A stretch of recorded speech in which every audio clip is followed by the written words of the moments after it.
Muy buenos días, gracias por estar con nosotros aquí en La Saga. Estoy muy contenta, me acompaña Raúl Torres. Buenos días, qué gusto tenerte con nosotros. Y para hablar acerca de la detención justamente del exgobernador de Chihuahua, César Duarte, y lo que esto significa para la Fiscalía General de la República, está aquí con nosotros Raúl Torres y también vamos a hablar de la nueva fiscal de la República, Ernestina Godoy. ¿Cómo ves esta detención, Raúl? Cuéntanos. Muchas gracias, Kim, por la oportunidad, como siempre. Pues interesantísimo, pero además en el editorial de Adela Micha, bueno, pues ya lo dijo todo, ¿eh? Muy interesante porque efectivamente sorprende. Prácticamente ya nadie se acordaba de César Nadie se Duarte, acordaba. ¿no? Nadie. Él ayer sorprendió este comunicado por parte de la Fiscalía General de la República, incluso tuiteado, ¿no? En un post directamente de la fiscal, de Ernestina Godoy, donde anuncia esta detención, acusado de operaciones con recursos de procedencia ilícita. Esto está bien interesante. Acusado de operaciones con recursos de procedencia ilícita y de utilizar el sistema financiero para lavado de dinero. Sí, sí, para sorpresa de nadie, ¿no? Claro, pero es interesante porque cuando termina su gobierno, el gobierno de César Duarte, bueno, él prácticamente desaparece. Gana Javier Corral y de inmediato comienzan a buscarlo, lo acusan a él lo acusan en ese momento de peculado y asociación delictuosa. Parece lo mismo, pero hay un truco, digamos, en esto. Él escapa a Estados Unidos, ¿no? Ahí desaparece prácticamente, y dentro de las acusaciones está, por ejemplo, que él es dueño de por lo menos 50 propiedades, tanto en México como en Estados Unidos, y además de tener una riqueza absolutamente inexplicable, ¿no? Lo encuentran allá en Estados Unidos, allá lo denuncian en una corte en Texas, pero esta acusación la desechó la corte, no le pareció que estaba lo suficientemente bien hecha como para que avanzara.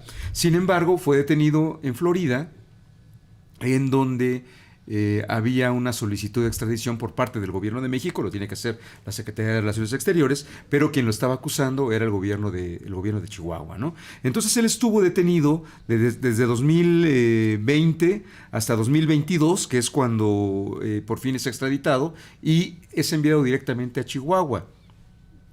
Estuvo en la cárcel poco tiempo, y ya cuando llega la gobernadora Maru Campos, que tiene una relación cercana política con César Duarte, pues entonces una jueza le dicta prisión domiciliaria. Hasta ahí estaba el tema, ¿no? Parecía que ella Ya se había olvidado. se había olvidado. Hasta ahora que se anuncia esta detención, pero, y ahí es donde viene el truco, cuando en los acuerdos de extradición, cuando un país lo concede esa extradición que otro país esté reclamando a un presunto delincuente, cuando llega a ese país solamente puede ser juzgado por el delito que se le acusó y que se solicitó la extradición. Es decir, se había solicitado su extradición por peculado y asociación delictuosa. Ese era el delito. Entonces, el gobierno de México le pide al gobierno de Estados Unidos, y ese es un proceso legal, que lo puedan juzgar por otro delito, que es ahora este nuevo, que es el de operaciones con recursos de procedencia ilícita y lavado de dinero en el sistema financiero. Entonces está ese truco ahí, ¿no? ¿México le tiene que pedir a Estados Unidos? Sí. Porque ellos lo extraditaron. Sí, eso está muy interesante, no tenía idea. Muy interesante, porque te digo que los acuerdos de extradición es que en cuanto es extraditado un presunto delincuente, solo se le puede juzgar en su país por el delito que se le solicitó, ¿no? Es decir, si él es un ejemplo, si él hubiese asesinado a alguien, no lo pueden juzgar por asesinato si no está en la solicitud de extradición. A menos, salvo hacer el trámite, pedirlo y autorizar. Exactamente, salvo que hayan hecho la solicitud. La solicitud, ahora sabemos, se hizo creo que en mayo, y pasó todo este tiempo para que el gobierno de Estados Unidos dijera que sí, y entonces ahora es que lo pueden detener. Esto también es bien importante porque no estamos hablando solo de que fue el primer golpe de Ernestina Godoy, es algo que ya venía desde mayo. Así es, no es nuevo. Sin embargo, era un tema absolutamente olvidado, no es nuevo, pero sí era parte del gobierno de la presidenta Sheinbaum, ¿no? Sí, claro. Eso es lo que, digamos, le da esta continuidad.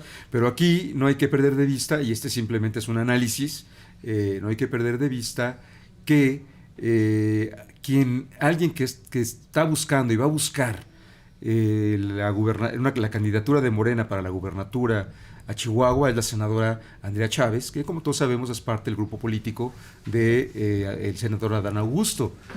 Entonces ya la primera interpretación o la primera lectura que se puede hacer de este golpe político es que después de la pequeña crisis y de la solución como fue removido Alejandro Gertz, en la que Adán Augusto fue protagonista, pues pareciera que le están dando una especie de regalo, digamos, ¿no? Porque el exgobernador Duarte es cercano políticamente hablando a la gobernadora Maru Campos, a quien tiene una guerra declarada por parte de la senadora Andrea Chávez, ¿no?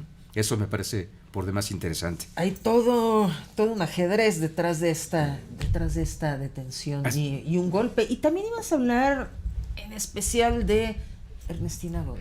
¿Qué hizo bien? ¿Qué hizo mal? Sí. ¿Por qué está ahí? ¿Cómo nos va a ir? ¿Cuál es tu apreciación? Interesantísimo esto que ocurrió ahora, porque, insisto, hay como bien lo explicó Adela Micha, yo estoy totalmente de acuerdo, está la cuestión legal, ¿no? La cuestión de los delitos que presuntamente cometió César Duarte y que si es culpable tendrá que pagar por ellos, pero el momento político no es casualidad, ¿no? Pues nada es casualidad. Exacto, en la política en México nada hay casual. Entonces, que ocurra esto, que el primer golpe que da la fiscal Ernestina Godoy, pues me hace pensar de inmediato en las palabras que dijo el día que tomó ya posesión de la fiscalía, después de todo ese drama que vimos, ¿no? Entonces vale la pena recordar que fue exactamente lo que dijo la fiscal Ernestina Godoy, que tenemos el sonido. Vamos a escucharlo. No fabricaremos culpables y no habrá persecución política, pero desde ahora les digo, tampoco habrá impunidad. No habrá persecución política, dijo la fiscal, ¿no? Esto por lo menos tiene cierto tufo, ¿no? A una cuestión, si no persecución, por lo menos sí hay una cuestión política. Y además interesante que la fiscal haya empezado con esas palabras, que uno supondría que son palabras que no tendrían por qué decir, ¿no? Es decir, tendríamos que asumir que no hay, que en un país democrático, una fiscalía autónoma, a esas alturas de la historia, pues que no habría impunidad, que no habría torturas, por ejemplo, que no habría persecución política. Lo mínimo deseable. Claro, pero tiene que salir a prometerlo.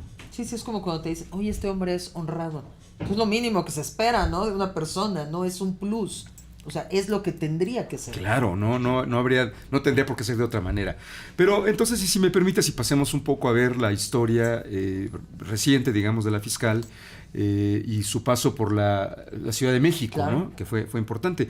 Y me parece que una de las cosas que primero tenemos que ver es qué ocurrió en la tragedia de la caída del metro, del colapso del metro, allá del 3 de mayo del año 20... Ay, se me escapa el año, del año 20, si mal no recuerdo. 2021.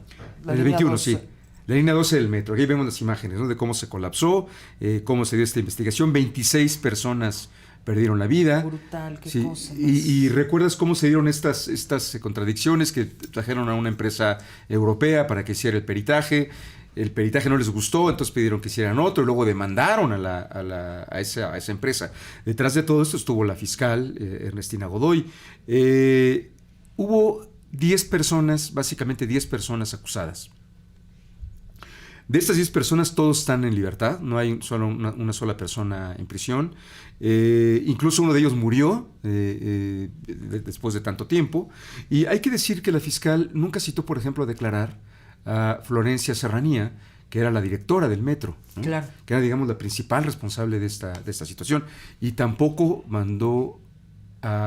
llamó a declarar a 2 personas fundamentales, a la jefa de gobierno, Claudia Sheinbaum. ¿Por qué tenía que mandarla a llamar? Pues porque ella era la encargada la jefa de toda la ciudad, la jefa de Florencia Serranía, y por lo tanto la encargada de que funcionara bien el metro. Y tampoco declaró Marcelo Ebrard, que fue durante su gobierno cuando se construyó. Entonces esa actuación de la fiscal, pues... Aunque fuera por buenos modales, ¿no? Por que se viera bonito en el protocolo. Sin lugar a dudas, porque tendría que mostrar, porque por eso son fiscalías, por eso dejaron de ser procuradurías, porque las fiscalías lo que les da su razón de ser es la autonomía, ¿no? Que no le responden a la presidenta o a la jefa de gobierno en ese momento. No es su jefa, ¿no? En todo caso, ellas tienen que responderle al Congreso. Eso es lo que lo hace cuestionable. Vamos a ver otro caso también muy polémico, que es el de las jóvenes Esmeralda y Sofía. Estas eran dos chicas que el 13 de noviembre de 2022 iban a un concierto allá en la zona del Palacio de los Deportes, un concierto del grupo Zoé, no tiene nada que ver, es simplemente para conocer, sí, ¿no? El contexto, ¿no? Y ellas iban caminando por una calle y oscura, sin iluminación, y cayeron, una coladera que estaba descubierta. La hermana, por querer ayudarla, se agacha, baja y no logra subirla y se cae también. Entonces se quedaron atrapadas y entre la asfixia del lugar en que quedaron y los gases propios de la coladera, bueno, pues las jóvenes murieron asfixiadas, ¿no? Después la gente denunció que la coladera tenía 2 años sin tapa, que lo habían acusado, y hubo acusaciones en contra del sistema de aguas de la Ciudad de México. ¿Qué fue lo que pasó? Absolutamente nada. No hubo ningún responsable, no hubo ningún detenido, no hubo justicia en el hecho. Lo único que ocurrió es que sí pusieron un pequeño monumento ahí en el lugar donde ocurrió esta desgracia, como pues, en conmemoración a estas jóvenes, ¿no? Y bueno, pues eso fue lo que pasó. Otra cuestión cuestionable de la actuación de la fiscal. Tú recordarás la historia y que la platicamos aquí en tu espacio en la noche, de cómo el fiscal Alejandro Gertz logró que fuera encarcelada la hija de la pareja sentimental de su hermano. Sí. Esta historia muy intrincada, ¿no? Que su hermano Federico estaba enfermo, se cayó, tuvo un accidente, en el 2015 muere. Y entonces Alejandro Gertz acusa a la pareja sentimental, que no era su esposa, era su concubina, y a la hija, que era hija de ella nada más, las acusa de omisión de cuidados, ¿no? Retorcieron la ley para que esto quedara, y hasta el 2020, cuando ya está en el gobierno, cuando él ya es fiscal y ya está en el gobierno y Morena, y en la Ciudad de México la fiscal es Ernestina Godoy, hasta entonces es cuando logra encarcelarla. ¿Quién fue fundamental para encarcelar a la hija de Laura Morán, la pareja de su hermano Federico Gertz? La fiscalía de Ernestina Godoy. Ellos le dan vista, abren la carpeta de investigación y por eso es que la meten a la cárcel. Permanece esta señora 1 año en la cárcel y todo esto queda, digamos, en la polémica y cuestionado por la figura del fiscal Gertz y la fiscal Ernestina Godoy, tratando un asunto personal de Alejandro Gertz, ¿no? Esa fue la actuación de Ernestina Godoy. Vamos a fíjate que este es un caso siguiente que fue muy importante porque fue de un gran escándalo, fue muy polémico y que pudo haber sido muy bien resuelto por parte de la Fiscalía y sin embargo acabó siendo un lodazal donde había una cuestión política de por medio. En octubre de 2020, una joven que se llamaba Ariadna Fernanda López va a una fiesta con unos amigos. Primero van a un bar y luego de ese bar se van al departamento de Rautel N, ahora que está detenido, a seguir la fiesta. Hay algunos videos, hay imágenes de eso. En el transcurso de la noche que están ahí, ella es la joven Ariadna Fernanda López. Claro. Y luego se van a una fiesta, a continuar la fiesta, digamos, al departamento. Y aquí, en esta imagen, vemos cómo Rautel N saca ya el cuerpo sin vida de Ariadna López. Brutal. Luego, él mismo se lo lleva y lo abandona en el estado de Morelos. Ahí en esta imagen vemos dónde lo fue a abandonar, abajo de un puente, en donde lo encuentran unos ciclistas que andaban ahí en la zona. Ellos encuentran el cuerpo y bueno, avisan a las autoridades y empieza la investigación, comienzan a ver qué fue lo que pasó y se encuentran que efectivamente se encuentran la imagen de cuando se la lleva este hombre a la joven y lo abandona. Hasta ahí todo parece ser que está Muy resuelto, claro. ¿no? Que fue una víctima de un feminicidio, está el hombre que se la lleva cargando. Hasta ahí parece que todo está en orden. ¿Cuál fue el problema? ¿En qué momento ocurrió? Bueno, como encuentran el cuerpo en Morelos, la Fiscalía de Morelos es quien tiene que hacer la investigación. Se llevan el cuerpo, le hacen una autopsia y encuentran que la joven había broncoaspirado por el alcohol que había bebido, pero que efectivamente presentaba algún golpe, pero básicamente la causa de la muerte que ellos dictaminan fue la broncoaspiración. Ok. El gobierno de la Ciudad de México dice que está en absoluto desacuerdo. Ellos toman la investigación también, exigen hacer una segunda autopsia. En la segunda autopsia afirman ellos, una serie de golpes que habrían sido la causa de muerte de esta joven. Bueno, está este debate. Pero, ¿qué estaba ocurriendo en ese momento en Morelos? Había una pelea, una declaración de guerra total entre el gobernador en ese momento, Cuauhtémoc Blanco, y el fiscal Ulises Carmona. Estaban en pleito. El fiscal quería que lo desaforaran, quería hacerle un juicio, y Cuauhtémoc Blanco quería que lo quitaran, etcétera. ¿Y qué es lo que pasa? Que interviene la Fiscalía de la Ciudad de México y entonces acaban acusando a Ulises Carmona, que yo no digo que sea una pera en dulce. No, claro que no. Simplemente lo que digo es que acabó siendo un lodazal porque logran incluso meter a la cárcel a Ulises Carmona, ¿no? Porque ellos toman la investigación y lo acusan de que él estaba alterando la investigación y que era toda una mentira. ¿Qué ocurre entonces? Que pues, no hubo elementos para mantener en la cárcel a Ulises Carmona y acaba siendo liberado. Entonces, que había sido un éxito por la investigación, por encontrar quiénes eran los culpables, etcétera, acabó siendo un lodazal en la cuestión política, ¿no? Y podemos seguir con un par de casos más. Pero dime. ¿Qué aciertos le encontramos? Claro que tuvo aciertos. Por ejemplo, y esta es importante, pero también tiene un perfil político.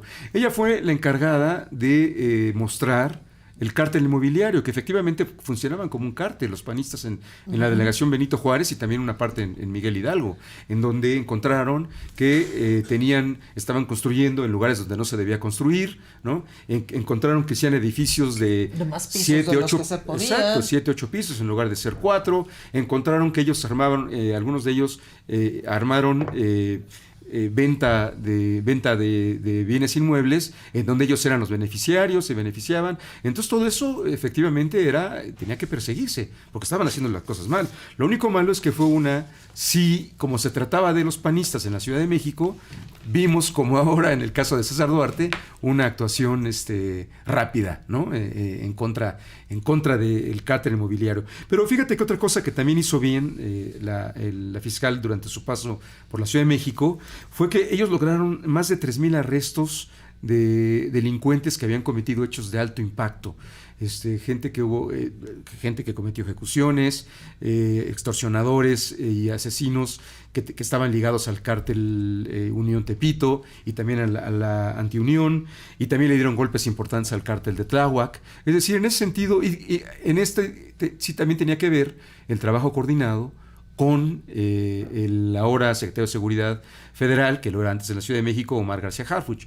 Entonces sí lograron dar golpes importantes a la delincuencia en la Ciudad de México, sí logró y ella misma bajar los números de la delincuencia aquí en la ciudad. Y también una cosa que le reconocen muchos es que lograr cierta modernización en las fiscalías y en los ministerios públicos. Que hace tanta falta, ¿no? Que por favor que lo aplique en la Fiscalía General. Por supuesto, porque muchas veces, buena parte de la impunidad que hay en el país es por la deficiencia de los ministerios públicos. Sí, el laberinto burocrático. Exacto. Y el atraso.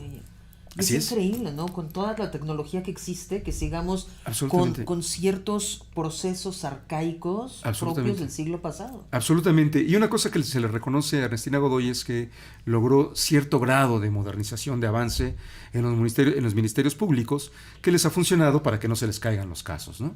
Entonces, esa parte ha sido importante y es lo que se esperaría que ella logre, ¿no? Y aparte de la independencia propia que tiene que tener la Fiscalía y que han hablado de eso, también existe como una muy buena coordinación y entendimiento, ¿no? Con Omar García Harfuch, con la presidenta, pues para poder mover todo este rezago en el que ha estado México. Absolutamente, yo creo que sí entregaron, no puedo decir que han entregado grandes resultados en la seguridad y la violencia y la procuración de justicia y las investigaciones en la Ciudad de México, pero no fueron tan malos los resultados. Es decir, sí se tiene que reconocer con estos números.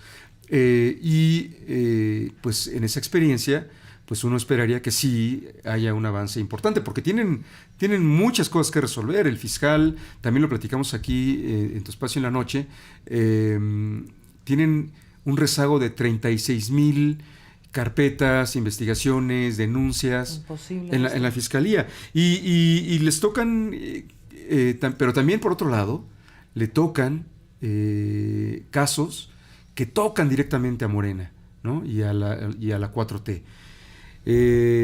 La Segalmex, ¿no? Y con todos los 15,000 millones de pesos que se presume estarían ahí perdidos. El huachicol fiscal, que toca a muchos de Morena, a muchos, ¿no? Y donde algunos hablan de hasta 600,000 millones de dólares, lo que ha impactado al erario de México. Sí. Y viejos casos, como la estafa maestra, que al final nunca ha sido resuelta, ¿no? No sabemos exactamente qué fue lo que pasó con ese dinero que era de la Sedesol y que pasó por universidades y toda una triangulación que hicieron, por lo que estuvo en la cárcel Rosario Robles, ¿no? Y les falta todavía Ayotzinapa, ¿no? Porque han hecho esa gran llaga en México, ¿no? Claro. Ayotzinapa es... Pero ha sido tal la revoltura, ¿no? Ha sido tal intentar complacer a algunos que los padres siguen ahí esperando una respuesta, ¿no? Quién sabe cuánto tiempo seguirán ahí. Pero, y si me permite, si tenemos esta imagen con la que quiero cerrar todo esto, es esta fotografía que le fue tomada a la fiscal el día que tomó la fiscalía, justamente con Adán Augusto. Ay, sí, caray. Digo, le dio beso y la felicitaron cientos de personas, pero justo esta es la que no ayudaba. Que efectivamente, probablemente... Pero no era posible que no.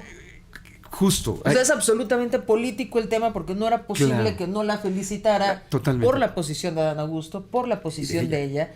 Estoy totalmente de acuerdo. Pero la imagen, ¿no? Sí. Algunos dicen que una imagen dice más que 1,000 palabras. Yo estoy en total desacuerdo con esa frase. No publicaron las otras 100 fotos claro, de quien la felicitó, publicaron esa. Claro, entonces hay una interpretación política, por supuesto. Y si a eso tú le agregas lo que acabamos de ver con la detención de César Duarte, pues ya no sé dónde quedó en su discurso el de que no iban a actuar por cuestiones políticas, ¿no? Difícil, yo creo que tiene un reto muy difícil. Dirá, sí, ¿no? Al tiempo vamos a ver, ojalá que por el bien de México sea así, porque nos surge a todos. Y siguen en misterio la embajada que se le va a dar a Gertz. Algunos dicen que Alemania, pero ayer dijo la presidenta que están esperando que acepten las cartas credenciales. Fíjate que en los corredores políticos y en las columnas políticas... En el chismarrajo. Sí, ¿qué nos dicen? Pues están diciendo que se está cayendo, que está por caerse esa embajada. Es lo que dicen, ¿no? Que está por caerse. Bueno, está bien, embajada. Entonces que no digan entonces le vamos a dar otra. Hay que recordar, embajadas que se cayeron, la de Pedro Salmerón, ¿no? En Panamá. Panamá.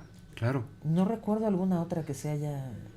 Fíjate que eso es algo realmente raro, no suele... El caso de Salmerón, bueno, fue esas acusaciones. Él niega que él haya acosado a nadie, pero hay varias jóvenes que dicen exactamente lo contrario. Sí, pero en la realidad tampoco es que haya investigaciones, porque no hay denuncias como las que sí hay en contra de Roemer, que sigue en Israel. No prófugo, no escondido, detenido, pero Claro. pues allá sigue, ¿no? Sí, porque no hay acuerdo de extradición. Dijeron que lo iban a mandar Sí, y nada ha pasado. no ha pasado nada. Yo lo que entiendo, por lo que leí ahí en algún momento, él está litigando allá. Tiene sus abogados que están litigando allá. Otro de los aciertos de Ernestina Godoy fue eso, ¿no? El caso Roemer. Tocó cuando estaba ella y como que nadie esperaba que pasara mucho y sí se integró la carpeta, Sí. se empezó a judicializar Sí. todo el tema Sí. y pues salió corriendo, ¿no? Interesante porque además él era una de las estrellas de Televisión Azteca, ¿no? Él era una de sus cartas fuertes. De hecho, él fue incluso cónsul en San Francisco. En San Francisco. En Así San es. Francisco y también estuvo frente a la UNESCO y hubo ahí algún Cierto. tipo de polémica porque avisó a Israel, algún tema ahí. Y otro tipo de polémica, el de la Ciudad de las Ideas. Claro. Que cuánto dinero recibió en no sé qué tantos lugares por Sí. la creación de Por llevarlo a cabo. El último, yo conocí una que armaron en Puebla. Y la verdad que era impresionante la producción que le pusieron a todo eso, los invitados que tenían. La verdad que era interesante, pero pues queda manchado, ¿no? Efectivamente por quien no solamente Grupo de TV Azteca aportaba, había otras aportaciones, pero además ya con la mala fama de Andrés Roemer, ¿no? Sí, tremendo ese caso. Y que sí recuerdo que muy rápidamente se integró y se escuchó a las víctimas, por lo que hablábamos de Salmerón, porque con él, hasta donde entiendo, no hay ninguna investigación, todo se quedó como en ruido en redes sociales, ¿no? Absolutamente sí. Según él afirma, no hubo ninguna denuncia judicial en su contra, aunque sí las hubo, por ejemplo, en el ITAM, que es donde él daba clases, donde era académico.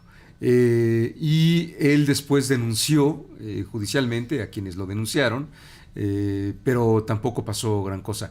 Lo que es cierto es que pues era radioactivo, ¿no? Y tan es así que la Embajada de Panamá, el gobierno de Panamá. Sí, lo que es rarísimo, Sí, ¿no? sí, que un gobierno rechaza. diga, no queremos a esta persona, es Claro. un tema muy complicado. Claro, absolutamente controversial, aunque acá acabaron dándole espacio, ¿no? Ahí en el archivo agrario, me parece. Sí, alguna actualmente. cosa Sí, semejante.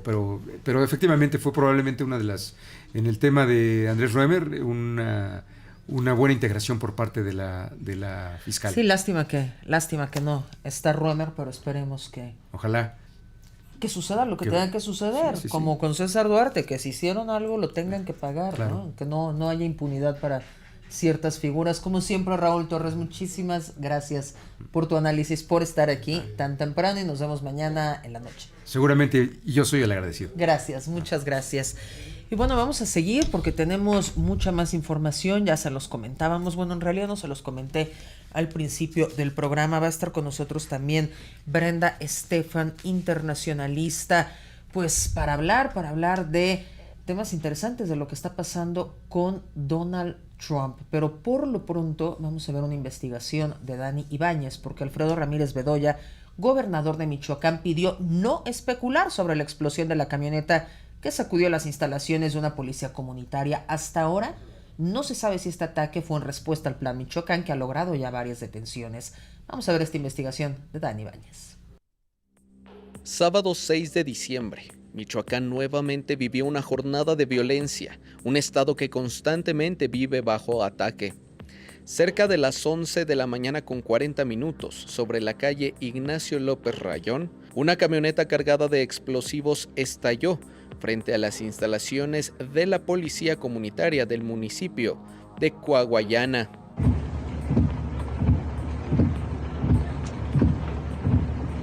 Hubo varios muertos, 2 de ellos presuntamente eran quienes viajaban a bordo del vehículo, mientras que otros formaban parte de la policía local.